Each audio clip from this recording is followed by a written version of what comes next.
Universel est une association créée il y a 30 ans par des producteurs de sel de Guérande qu'on appelle des paludiers. Cette association se base avant tout sur l'échange de savoir-faire entre ces paludiers, qui sont tous bénévoles de l'association, et des producteurs de sel et de riz de mangrove dans les pays du Sud. En Guinée-Bissau, la production de riz de mangrove est menacée pour plusieurs raisons, et notamment parce que les digues qui protègent les rizières des aléas du fleuve sont fragilisées par des techniques traditionnelles, car ces techniques amènent régulièrement à faire des brèches pour évacuer les surplus de l'eau pluviale. Et ces brèches, une fois rebouchées, constituent des zones de fragilité si une trop forte pression est exercée.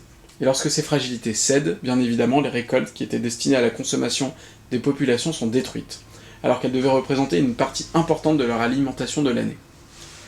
Le changement climatique aggrave ce problème de sécurité alimentaire. Bien évidemment, il y a des périodes de sécheresse qui rendent la croissance du riz moins forte, mais il y a aussi des périodes de pluie intenses qui vont créer une plus forte pression sur les digues et donc sur leur fragilité, et ainsi augmenter le risque de destruction des récoltes.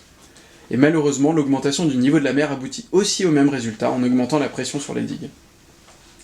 Pour répondre à cela, le projet d'Eduram accompagne les producteurs à renforcer les digues de protection des rizières et propose des installations légères et simples à mettre en œuvre pour éviter de créer des brèches et donc de créer des zones de fragilité. On décide ensemble avec les producteurs des meilleurs endroits pour installer ces canaux, barrages, tuyaux, clapets et trop-pleins qui permettent de simplifier et d'améliorer la gestion de l'eau. Ainsi, lors des périodes où la pluie se fait rare, cela permet d'optimiser le niveau de l'eau qui circule dans les rizières.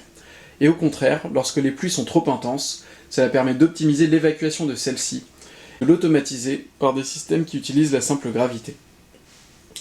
Tout ceci permet donc de sécuriser les récoltes, mais aussi d'augmenter leur productivité à l'hectare. En effet, couplé à d'autres pratiques, nous arrivons à augmenter la productivité de 30%. Nous favorisons ainsi la résilience et l'adaptation des populations face au changement climatique en riziculture.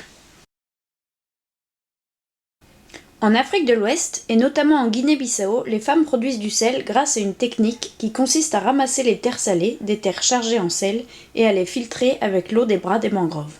L'eau salée, ou la saumure ainsi produite, va être chauffée sur un feu de bois pour faire évaporer l'eau et pour en extraire le sel. Cette technique est très efficace, mais elle comporte de nombreux inconvénients. Premièrement, elle est fortement consommatrice de bois de cuisson, puisqu'il faut 3 tonnes de bois pour produire chaque tonne de sel. De plus, cette technique est très pénible pour les femmes qui doivent rester debout toute la journée en étant au milieu de la fumée dégagée par cette cuisson. Pour répondre à toutes ces problématiques, nous proposons une technique très simple qui se base exactement sur les mêmes premières étapes que la technique traditionnelle, à savoir le grattage des terres salées et leur filtration pour en extraire la saumure. Mais au lieu de faire cuire cette saumure par la combustion de bois, il s'agit plutôt ici de la verser sur une bâche et de laisser les énergies solaires et éoliennes travailler à l'évaporation de l'eau pour en extraire le sel. Cette technique, simple et efficace, permet de supprimer complètement la nécessité de combustion de bois tout en préservant un puits naturel à carbone. Grâce à cette technique solaire, on arrive à diminuer les émissions de gaz à effet de serre de 99% en supprimant complètement les émanations dues à la cuisson, mais aussi en préservant des stocks de carbone que sont les forêts. En parallèle, on arrive aussi à diminuer le temps de travail des femmes et à supprimer les gênes occasionnés par les fumées.